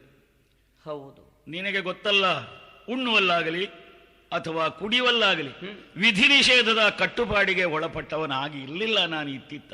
ಇಲ್ಲ. ಆದರೆ ಒಂದು ಕಾಲದಲ್ಲಿ ಜಾಗೃತನಾಗಿದ್ದೆ. ಮಗಳೇ, ಅಪ್ಪ, ನಿನ್ನಲ್ಲಿಯೂ ಒಂದು ವಿಧವಾದ ಸುಪ್ತವಾದ ಕ್ಷಾತ್ರ ಚಿತ್ತವೃತ್ತಿ ಇದೆ. ಇದಕ್ಕೆ ಪೂರಕವಾಗಿ ಅಂದು ಕಚನನ್ನು ನೀನು ಮೋಹಿಸಿ ಅವನಿಂದ ಶಾಪಗೊಂಡೆ. ಹೌದು. ಎಷ್ಟೆಂದರೂ ಅವ ಬ್ರಾಹ್ಮಣ ಪುತ್ರ. ಅಂತರಂಗ ಬಿಚ್ಚಿ ನಿನ್ನಲ್ಲಿ ಹೇಳ್ತೇನೆ, ಏನು? ನನ್ನಲ್ಲಿ ಇರುವುದಕ್ಕಿಂತಲೂ ಹೆಚ್ಚಿನ ಬ್ರಾಹ್ಮಣ್ಯ ಆ ಹುಡುಗನಲ್ಲಿ ಇತ್ತ ಹೊತ್ತು. ಬೇರೊಬ್ಬರಾಗಿರ್ತಿದ್ರೆ ನಿನ್ನ ಭಿಕ್ಷೆಗೆ ಒಲ್ಲೆ ಅಂತಿದ್ರು. ಇಲ್ಲ, ಯಥಾರ್ಥ ಹೇಳ್ತೇನೆ, ಅಪ್ಪನಿಗಿಂತ ಇಮ್ಮಡಿ ಮುಮ್ಮಡಿ ಯೋಗ್ಯತೆಯನ್ನುಳ್ಳಂತಹ ಮಗ ಆ ಕಚ. ಬೃಹಸ್ಪತಿ ಆದರೂ ಅದು ಬಿಡು. ಆದ್ದರಿಂದ ಕಚ ನೊಂದು ಶಪಿಸಿದ. ಹೌದು. ನೀನು ಗಳಿಸಿದಂತಹ ವಿದ್ಯೆ ನಷ್ಟವಾಗಿ ಹೋಗಲಿ. ಹಾಗಾದ್ರೆ ಆ ತರುಣ ವಿದ್ಯೆಗೆ ಎಷ್ಟು ಮೌಲ್ಯವನ್ನು ಕಲ್ಪಿಸಿದ ನೋಡು. ಅದು ಕಳೆದು ಹೋಯ್ತಲ್ಲ ಈ ಚಿಕ್ಕ ಕಾರಣಕ್ಕೆ ಅಂತ ನೊಂದು ಹೇಳಿಬಿಟ್ಟ. ನಿನಗೆ ಕ್ಷತ್ರಿಯನೇ ಗಂಡನಾಗಲಿ ಅಂತ. ಹೌದು. ಹೀಗೆ ಬೀಜದಲ್ಲಿದ್ದ ಕ್ಷತ್ರಿಯ ಗಂಧ. ಆಮೇಲೆ ನೀನು ಬೆಳೆಯುತ್ತಿರುವಾಗ ಆ ಕಚನ ನೊಂದ ನುಡಿ, ಅವನ ಬ್ರಾಹ್ಮಣ್ಯದ ಮಾತನ್ನು ತಳ್ಳಿ ಹಾಕುವುದಕ್ಕೆ ಬ್ರಹ್ಮನಿಗೂ ಸಾಧ್ಯವಿಲ್ಲ. ಆದ ಕಾರಣ ನಿನಗೆ ಕ್ಷತ್ರಿಯನೇ ಪತಿಯಾಗಬೇಕಾದದ್ದು ಹೌದು, ತಪ್ಪೇನೂ ಅಲ್ಲ. ನಾನು ಆಲೋಚಿಸ್ತೇನೆ. ಬಾ ಬಾ, ಆಶ್ರಮಕ್ಕೆ ಬಾ. ಮುಂದಿನದ್ದನ್ನು ನಾನು ಆಲೋಚಿಸ್ತೇನೆ. ನನ್ನ ಇಷ್ಟವನ್ನು ನೀವು ಪೂರೈಸ್ತೀರಿ, ಸಂತೋಷವಾಗಿ ನಾನು ಆಶ್ರಮದಡಿಗೆ ಬರ್ತೀನಿ. ಬಂದ್ರೆ ಸಾಲದು ಅಪ್ಪ, ವಿಶ್ರಾಂತಿ ಪಡಿಬೇಕು. ಅಪ್ಪ, ನಾನು ವಿಶ್ರಾಂತಿಯನ್ನು ಪಡೆಯಬಲ್ಲೆ. ಆದರೆ ನನಗೆ ಯಾವಳು ಕಷ್ಟವನ್ನು ನೀಡಿದಳು ಆ ಶರ್ಮಿಷ್ಠೆ ನನ್ನ ದಾಸಿಯಾಗಿರುವಂತೆಯೂ ನೀವು ಮಾಡಬೇಕು. ಅಷ್ಟು ಮಾಡೋನೆ ನಿಮ್ಮಪ್ಪ. ಅಷ್ಟು ಮಾಡಿದರೆ ಸಾಕೇ ಅಪ್ಪ. ಮತ್ತೆ ಕರುಣಾನಿಧಿಯೇ, ಏನು? ಕರುಣಾನಿಧಿ ಕೇಳೆನ್ನ ಬೊರೆದ ನೃಪಾಲನ ಕರುಣಾನಿಧಿಗೆ ಎನ್ನ ಪೊರೆದ ನೃಪಾಲನೌ ಕರೆದು ಪರಿಣಯವಗೈಸು ಸುಜಯಳ ಎನ್ನ ಪೊರೆದ ನೃಪಾಲನೌ ಕರೆದು ಪರಿಣಯವಗೈಸು ಸುಜಯಳ ನೀ ಎಂದೆನುದ ವಿರಹದಲ್ಲಿ ಬೆಂಡಾಗಿ ದೇವಯಾನಿ ವಿರಹದಲ್ಲಿ ಬೆಂಡಾಗಿ ಬೇಡುತ್ತಿರೆ ದೈನ್ಯದೊಳು ಆ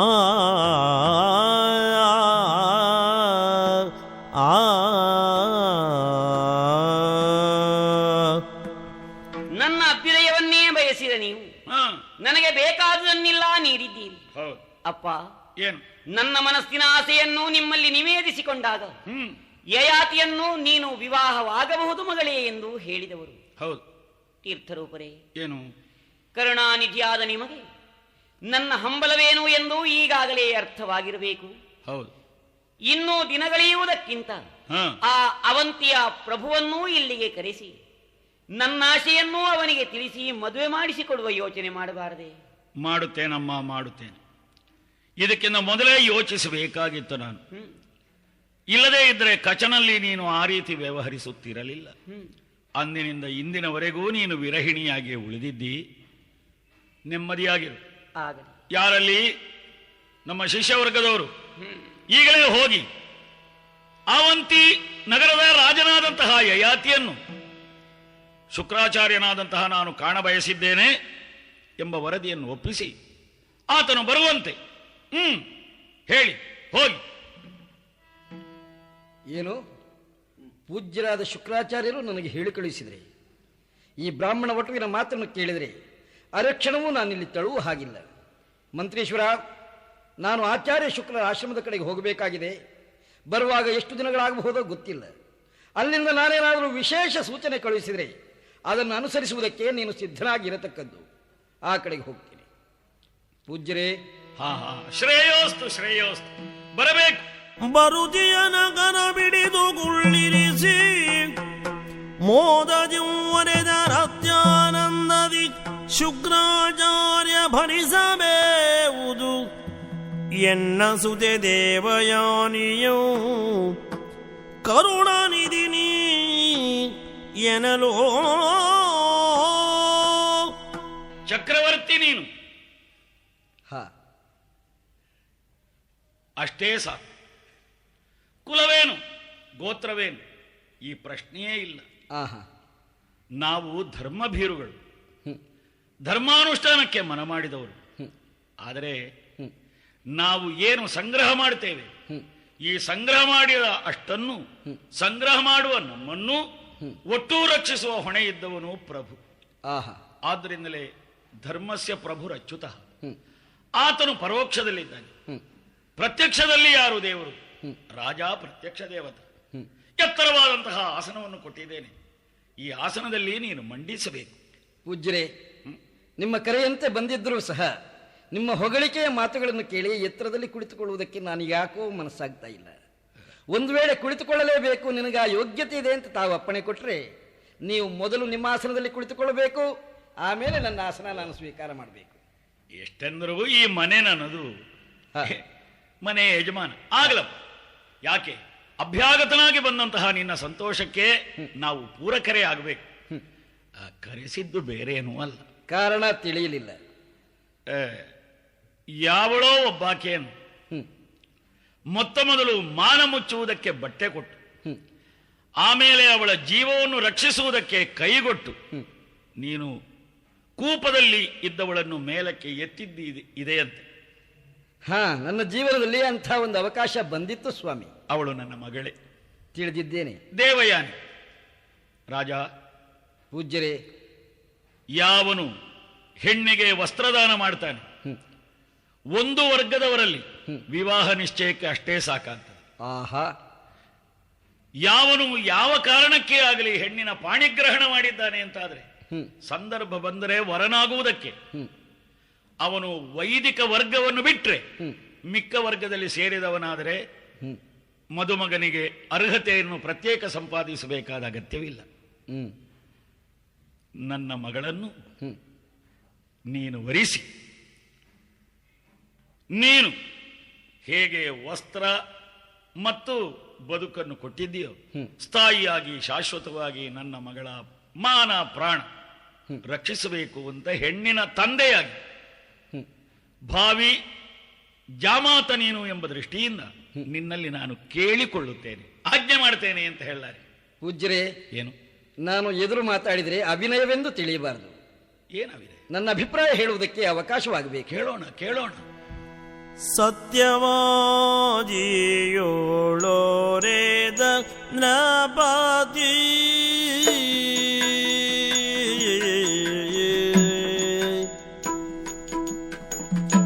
ಸತ್ಯವಾದಿಯೋ ಒರೆದ ನೃಪತಿಯು ಪಥ್ಯವಾಗದು ವಿಪ್ರಕುವರಿಯ ಮತ್ತೆ ಸ್ವೀಕರಿಸುವುದು ಅನುಚಿತವು, ಮತ್ತೆ ಸ್ವೀಕರಿಸುವುದು ಅನುಚಿತ ಋತ್ವಿಜೋತ್ತಮ ಅರಿಯದೆ.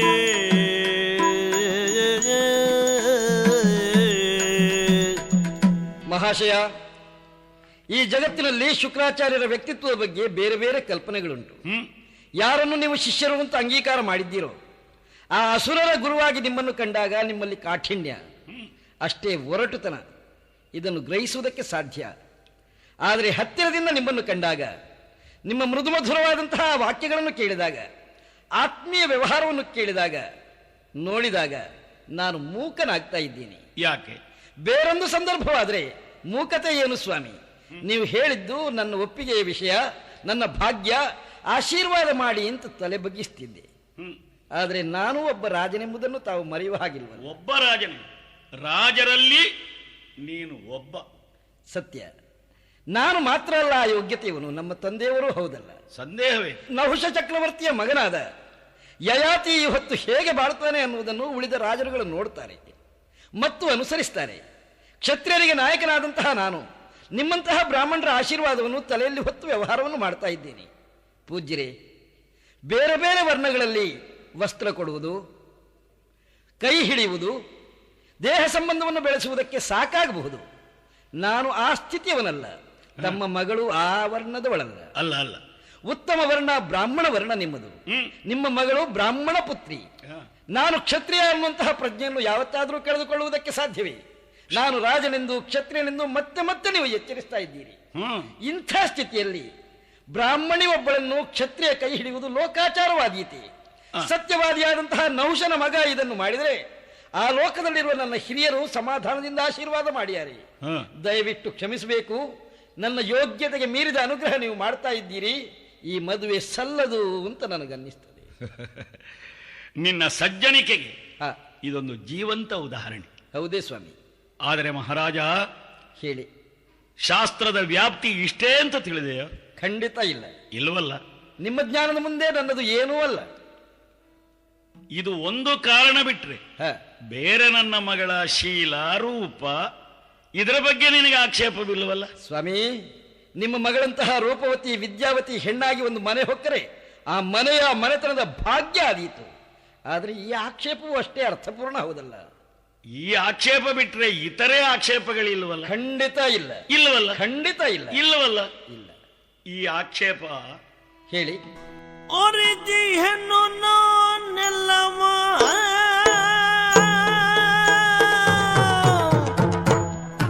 ಒರಿತಿ ಹೆಣ್ಣು ನಾನೆಲ್ಲವನ್ನ ಬಸುತ್ತ ಇರುತ್ತು ಉದು ವರ್ಣಗಳ ಎರಡರಲ್ಲಿ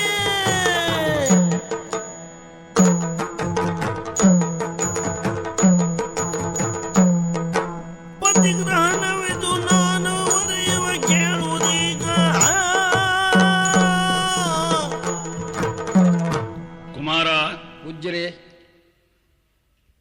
4 ವರ್ಣ ವಿಭಾಗ. ಇದು ಸಮಾಜದ ಸ್ವಾಸ್ಥ್ಯಕ್ಕೆ. ನಿಜ. ಕ್ಷತ್ರಿಯ ನೀನು, ಹೌದು. ನಾವು ಬ್ರಾಹ್ಮಣರು. ಹೌದಲ್ಲ? ನಿಜ ಸ್ವಾಮಿ. ಸರ್ವೇ ಸಾಮಾನ್ಯ ವೈದಿಕ ಪುತ್ರಿಯನ್ನು ಸಾಮಾನ್ಯ ಓರ್ವ ಕ್ಷತ್ರಿಯ ವಿವಾಹವಾಗಕೂಡದು. ಹೌದಲ್ಲ? ವರ್ಣಸಂಕರ ಉಂಟಾಗ್ತದೆ. ಆದರೆ ಇಲ್ಲೊಂದು ವಿಷಯ ಇದೆ. ಏನು ಹೇಳಿ? ರಾಜನು ಕ್ಷತ್ರಿಯನೇ ಅಂತ ಮುದ್ರೆ ಒತ್ತುವುದಕ್ಕೆ ಕಷ್ಟವಾಗ್ತದೆ. ಓಹೋ. ರಾಜ ಬ್ರಾಹ್ಮಣರಿಂದ ಮಂಗಲ ಸ್ನಾನವನ್ನು ಮಾಡಿಸಿಕೊಂಡು ಕುಟುಂಬವನ್ನು ವಿಚ್ಛೇದಿಸಿಕೊಂಡು ಅಂತ ಹೇಳದೇ ಇದ್ದರು, ಕೇವಲ ಕೌಟುಂಬಿಕವಾದಂತಹ ವ್ಯಕ್ತಿತ್ವವನ್ನು ಕಳಕೊಂಡು ರಾಜನು ಹೇಗಿರ್ತಾನೆ? ಆಚಾರ ಹೀಗುಂಟು. ಅಭಿಷೇಚನಗೊಂಡಂತಹ ಒಬ್ಬ ರಾಜ ಸೂತಿಕ ಪಾತಕಗಳಿಗಿಂತಲೂ ಹೊರಗಿರ್ತಾನೆ, ಪರಿಶುದ್ಧನಾಗಿರ್ತಾನೆ. ಆವಾಗ ಬ್ರಾಹ್ಮಣರು, ಇತರೆ ಜನಗಳು ಆ ರಾಜನಲ್ಲಿ 4 ವರ್ಣವನ್ನು ರಕ್ಷಿಸುವ ಒಂದು ದಿವ್ಯತ್ವವನ್ನು ಆರೋಪಿಸ್ತಾರೆ. ಅಶ್ವಮೇಧಕ್ಕೆ ಕುದುರೆಯನ್ನು ಪೂಜಿಸಿ ಕಳುಹಿಸ್ತೇವೆ, ಅದನ್ನು ಕುದುರೆ ಅಂತಲೇ ಅಂಗೀಕರಿಸುವುದಕ್ಕೆ ಸಾಧ್ಯವಿದೆ ಇಲ್ಲ ಸ್ವಾಮಿ. ಆದ ಕಾರಣ ಅರಸರಿಗೆತ್ತಣದು ಜಾತಿ. ಅರಸರ ಜಾತಿ ಅಂತಂದ್ರೆ ಅರಸರದ್ದೇ. ಇದು ಒಂದು. ಇನ್ನೊಂದು ರೂಢಿ ಇದೆ ಅಂತ. ಸಂದರ್ಭ ಬಂದಾಗ ಕ್ಷತ್ರಿಯನು ಬ್ರಾಹ್ಮಣ ವಧುವನ್ನು ಕೈ ಹಿಡಿಬಹುದು ಅಂತ ಇದೆ. ಬ್ರಾಹ್ಮಣರಂತೂ ಕ್ಷತ್ರಿಯರಲ್ಲಿ ಅರಸು ಮಕ್ಕಳನ್ನು ಸೃಷ್ಟಿಸುವುದು ಇದ್ದೇ ಇದೆ. ಇದೆ ಇದೆ. ಈ ಅನುಲೋಮ ಪ್ರತಿಲೋಮ ಪದ್ಧತಿ ಬಹಳ ಹಿಂದಿನಿಂದ ನಡ್ಕೊಂಡು ಬಂದದ್ದು. ಆದರೆ ಅಪೂರ್ವ, ಅಪರೂಪ. ನೀವು ದ್ವಿಜರ ಹೌದಲ್ಲ? ಹೌದು ಸ್ವಾಮಿ. ವಿಪ್ರರಾದಂತಹ ನಮಗೆ ಹೇಗೆ ಗರ್ಭಾದಿ ಕೊನೆಯ ಹಂತದವರೆಗೆ ಸಂಸ್ಕಾರಗಳಿವೆಯೋ ಹಾಗೆ ಕ್ಷತ್ರಿಯರಿಗೂ ಇದೆ. ಇದೆ.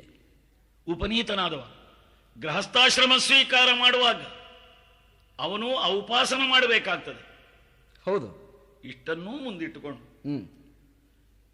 ನೀನು ಕ್ಷತ್ರಿಯ ಜಾತಿಯಲ್ಲಿ ಹುಟ್ಟಿದ್ರು, ಈಗ ಜಾತ್ಯಾತೀತನಾಗಿ ಇರುವುದರಿಂದ ಒಂಥರದ ದೈವಿ ಆವೇಶ ನಿನ್ನಲ್ಲಿ ಉಂಟು ಅಂತ ಕಂಡುಕೊಂಡಂತಹ ಶುಕ್ರಾಚಾರ್ಯ ವಿದ್ಯುಕ್ತವಾಗಿ ನನ್ನ ಮಗಳನ್ನು ಧಾರೆ ಎರೆದು ಕೊಡುವುದಕ್ಕೂ ಸಿದ್ಧನಾಗಿದ್ದಾನೆ ಸ್ವಾಮಿ. ಇನ್ನು ಯಾರಾದರೂ ಆಕ್ಷೇಪಿಸುವ ಸಾಧಾರಣ ಬ್ರಾಹ್ಮಣರಿದ್ರೆ, ಯಾರವರು ನಿನ್ನ ಊರಿನ ಪುರೋಹಿತ ವರ್ಗದವರು, ಶಾಸ್ತ್ರದಲ್ಲಿ ಅನುಮಾನ ಬಂದರೆ, ಕರ್ಮಕಾಂಡದಲ್ಲಿ ಯಾರಿಗಾದರೂ ಜಿಜ್ಞಾಸೆ ಬಂದರೆ, ಕೊನೆಯ ತೀರ್ಮಾನ ಹೇಳುವವನು ಯಾವನು ಹೇಳು?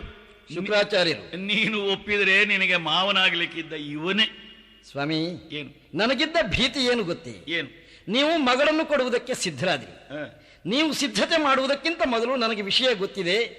ದೇವಯಾನಿ ತನ್ನನ್ನು ನನಗೆ ಅರ್ಪಿಸುವುದಕ್ಕೆ ಸಿದ್ಧಳಾಗಿದ್ದಳು ಅಲ್ವೋ? ಹಾಗಾದ್ರೆ ಅವಳ ಒಲುಮೆ ಏನುಂಟು, ಅವಳ ಇಚ್ಛೆ ಏನುಂಟು, ಇದನ್ನು ಅರ್ಥ ಮಾಡಿಕೊಂಡಂತಹ ನೀವು ನಿಮ್ಮ ಮೂಗಿನ ನೇರಕ್ಕೆ ಮಾತಾಡಿ ಈ ತೀರ್ಮಾನ ಕೈಗೊಂಡ್ರಿ ಅಂತ ಜನ ಹೇಳಿದ್ರೆ ಅಂತ ಭಯಪಟ್ಟೆ. ಜನರಿಗೆ ಉತ್ತರ ಕೊಡುವುದಕ್ಕೆ ನಾನಿದ್ದೇನೆ. ಶಾಸ್ತ್ರ ಅಂದ್ರೆ ಹೀಗಿರುವುದು ಅಂತ ಹೇಳುವ ಅಧಿಕಾರ ನನ್ನದು ಅಂತ ನೀವು ಹೇಳಿದ್ರೆ, ವರ್ಣಸಂಕರ ಉಂಟು ಮಾಡಿದವನು ಎಂಬ ದೋಷದಿಂದ ನಾನು ಹೊರಗಾದೆ. ಹೌದಲ್ಲ? ಈ ಮದುವೆ ನನ್ನ ಉದ್ದೇಶ ಮಾತ್ರ ಅಲ್ಲ, ನಿಮ್ಮ ಉದ್ದೇಶವೂ ಹೌದು ಅಂತ ಆಯ್ತು. ದೇವಯಾನಿ ಇಚ್ಛೆಯನ್ನು ನೀವು ಪೂರೈಸ್ತೀರಿ, ನನಗೆ ಅನುಗ್ರಹ ಮಾಡುವುದಕ್ಕೆ ಮಗಳನ್ನು ಕೊಡುವುದಕ್ಕೆ ಸಿದ್ಧರಾಗಿದ್ದೀರಿ. ಸ್ವಾಮಿ, ಅದು ಹೌದು ಅಂತಾದ್ರೆ ಆಗುವುದೇ ಇಲ್ಲ ಅಂತ ನಾನು ಖಂಡಿತ ಹೇಳುವುದಿಲ್ಲವಲ್ಲ. ಆ ಎದೆಗಾರಿಕೆ ನನಗೆ ಬರುವುದಕ್ಕೇ ಇಲ್ಲ. ನಿಮ್ಮ ಮಗಳನ್ನು ನೀವು ಅನುಗ್ರಹ ಮಾಡಿ ನನಗೆ ಕೊಟ್ಟರೆ ನನ್ನ ಮನೆ ಬೆಳಗಿದ ಹಾಗೆ, ನನ್ನ ಮನೆತನ ಬೆಳಗಿದ ಹಾಗೆ, ನನ್ನ ಮೇಲೆ ಅನುಗ್ರಹ ಮಾಡಿದ ಹಾಗೆ. ಇನ್ನೂ ಒಂದು ರಹಸ್ಯ ಇದೆ ಇದನ್ನು ಹೇಳಿ. ರಹಸ್ಯ ಬೇರೇನೂ ಅಲ್ಲ. ಸೂರ್ಯವಂಶದ ರಾಜಕುಮಾರ ದಂಡಕನೆಂಬ ಹಿಂದಿನ ಕಾಲ ಇದು. ನನ್ನ ಹಿರಿಯ ಮಗಳಾದ ಅರಜೆ ಅವಳನ್ನು ಕಂಡು ಕಾಮಿಸಿದ, ಮೋಹಿಸಿದ. ನನ್ನ ಆ ಮಗಳಿಗೆ ಇಷ್ಟ ಇರಲಿಲ್ಲ. ಅವಳು ಈ ಕ್ಷತ್ರಿಯನಾದಂತಹ ರಾಜನನ್ನು, ಈ ರೂಢಿಯಿಂದ ಬಂದ ನಮ್ಮದೊಂದು ಮಡಿವಂತಿಕೆಯ ಪರಂಪರೆ ಇದೆಯಲ್ಲ, ಹೌದು, ಈ ದೃಷ್ಟಿಯಿಂದಲೇ ತಿರಸ್ಕರಿಸಿದಳು. ತಿರಸ್ಕರಿಸಿದವಾಗ ಅವ ಸ್ವಲ್ಪ ಮುಂದಾದ ಕ್ಷತ್ರಿಯ. ಕೇಳಿದ್ದೀವಿ, ಬಲಾತ್ಕಾರಕ್ಕೆ ದೂರು ಹೇಳಿದಳು. ಸಿಟ್ಟು ಬಂತು. ನೀನು, ನಿನ್ನ ರಾಜ್ಯ, ನಿನ್ನ ಪ್ರಜೆಗಳು ಎಲ್ಲ ರಾತ್ರಿ ಹಗಲು ಎಡೆಬಿಡದೆ 7 ದಿವಸದಲ್ಲಿ ಸುಟ್ಟು ಬೂದಿಯಾಗಿ ಹೋಗಿ ಅಂತ ಶಾಪ ಕೊಟ್ಟಿದ್ದೆ. ಅದೇ ಶಾಪ ಕೊಟ್ಟ ಶುಕ್ರಾಚಾರ್ಯರು ಈಗ ಅನುಗ್ರಹ ಮಾಡ್ತಾರೆ. ಒಂದು ತರದಿಂದ ಅದು ಅಪರಾಧ ಆಯಿತು ನನ್ನದು. ನನ್ನ ಮನಸ್ಸಿನಲ್ಲಿ ಅದು ಕುದೀತಾ ಇದೆ. ಈ ಪಾಪಕ್ಕೊಂದು ಪ್ರಾಯಶ್ಚಿತ್ತವೂ ಆಗಬೇಕು. ನಾನು ಮತ್ತೊಬ್ಬ ಕ್ಷತ್ರಿಯನಿಗೆ ನನ್ನ ಇನ್ನೊಬ್ಬಳು ಮಗಳನ್ನು ಕೊಡಬೇಕು. ಒಂದು. ಇನ್ನೊಂದು, ಇವಳ ಜಾತಕದಲ್ಲೇ ಹಾಗಿದೆ, ಕ್ಷತ್ರಿಯನೇ ಗಂಡನಾಗಬೇಕು ಅಂತ. ಸರಿ, ಮತ್ತೆ ಉತ್ತಮ ಕ್ಷತ್ರಿಯ ನಿನ್ನನ್ನು ಬಿಟ್ಟರೆ ಬೇರೆ ಯಾರು? ಹ್ಮ್, ಇನ್ನೊಂದು ವಿಷಯ ಉಂಟು. ಹೇಳಿ. ಹಠ ಹಠ ಹಠ ಹಠ ಅಂದ್ರೆ ಬೇರೆ ಏನಲ್ಲ. ಹ್ಮ್, ನಮ್ಮ ಇಲ್ಲಿಯ ರಾಜ ಇದ್ದಾನಲ್ಲ, ಅವನ ಮಗಳು ಶರ್ಮಿಷ್ಠೆ, ಹ್ಮ್, ಅವಳು ಇವಳಿಗೆ ದಾಸಿಯಾಗಬೇಕು. ಹ್ಮ್, ನೀನು ಆಲೋಚನೆ ಮಾಡಪ್ಪ. ಯಾವನಾದ್ರೊಬ್ಬ ಋಷಿಕುಮಾರನಿಗೆ ನನ್ನ ಮಗಳನ್ನು ನಾನು ದಾರೆ ಎರೆದು ಕೊಟ್ಟೆ ಅಂತಾದ್ರೆ, ಹ್ಮ್, ಈ ರಾಜನ ಮಗಳು ಅಲ್ಲಿ ದಾಸಿಯಾಗಿ ಹೋದ್ರೆ, ಹ್ಮ್. ಈ ಬಿಳಿಯಾನೆಯನ್ನು ಸಾಕುವುದಕ್ಕೆ ಒಬ್ಬ ಬ್ರಾಹ್ಮಣನಾದ ನನ್ನ ಅಳಿಯನಿಗೆ ಶಕ್ಯವು? ಹೆಂಡತಿಯನ್ನು ಸಾಕುವುದೇ ಕಷ್ಟವಾಗುವಾಗ ಇನ್ನೊಬ್ಬ ದಾಸಿಯನ್ನು ಸಾಕುವುದು ಸಮಸ್ಯೆಯೇ ಆದೀತು. ಹಾಗಾದ್ರೆ ಇದೆಲ್ಲ ಕೂಡಿ ಬಂದದ್ದು ಹೇಗೆ? ದೈವೇಚ್ಛೆ. ಇದರ ಹಿಂದೆ ಯಾವುದೋ ಕಾಣದ ಕೈಯೊಂದು ಹೀಗಾಗಬೇಕು ಅಂತ ಬರೀತಾ ಇದೆಯಪ್ಪ. ಇರಬೇಕು ಸ್ವಾಮಿ. ಆದ್ರಿಂದ ಇನ್ನು ಹಿಂದೆ ಮುಂದೆ ಆಲೋಚಿಸುವುದು ಬೇಡ. ವಿದ್ಯುಕ್ತವಾಗಿ ಇದೇ ಶುಭ ಮುಹೂರ್ತದಲ್ಲಿ ನನ್ನ ಮಗಳನ್ನು ನಾನು ನಿನಗೆ ಒಪ್ಪಿಸ್ತೇನೆ. ನನ್ನ ನಗರಕ್ಕೆ ವರ್ತಮಾನವನ್ನು ಕಳುಹಿಸಿ ಎಲ್ಲ ವ್ಯವಸ್ಥೆಯಿಂದಲೂ ಅವರು ಬರುವ ಹಾಗೆ ಹೇಳ್ತೀನಿ. ಹಾಗೆ ಹೇಳಿದರೆ ಇಂದಲ್ಲ, ಮುಂದಿನ ಶುಭ ಮುಹೂರ್ತದಲ್ಲಿ ವಿಜೃಂಭಣೆಯಿಂದ ದೇವಯಾನಿ ಕಲ್ಯಾಣವನ್ನು ಮಾಡಿ ಮುಗಿಸಿ, ಮತ್ತೊಂದು ಹೇಳ್ತೇನೆ, ಇನ್ನು ನಾನು ಪ್ರಪಂಚದಲ್ಲಿ ಬೇರೆ ದುಡಿಯುವುದಕ್ಕುಂಟೋ ಇಲ್ಲವೋ ಗೊತ್ತಿಲ್ಲ, ಕನ್ಯಾದಾನ ಮಾಡಿ ಕೈ ತೊಳ್ಕೊಂಡು ಬಿಟ್ರೆ ಆ ಮಟ್ಟಿಗೆ ನಾನು ಪರಿಶುದ್ಧನಲ್ವೇ? ಓಹೋ. ಹಾಗಾದ್ರೆ ದೇವಯಾನಿ ಕಲ್ಯಾಣಕ್ಕೆ ದಿನ ಬಿಟ್ಟು ಆ ಶುಭ ಮುಹೂರ್ತದೆಡೆಗೆ ಕಣ್ಣು ಬಿಟ್ಟು ನಾವು ನೋಡುತ್ತಾ ಇಂದಿನ ಈ ದಿವಸವನ್ನು ಸುಖವಾಗಿ ಕಳೆಯೋಣ.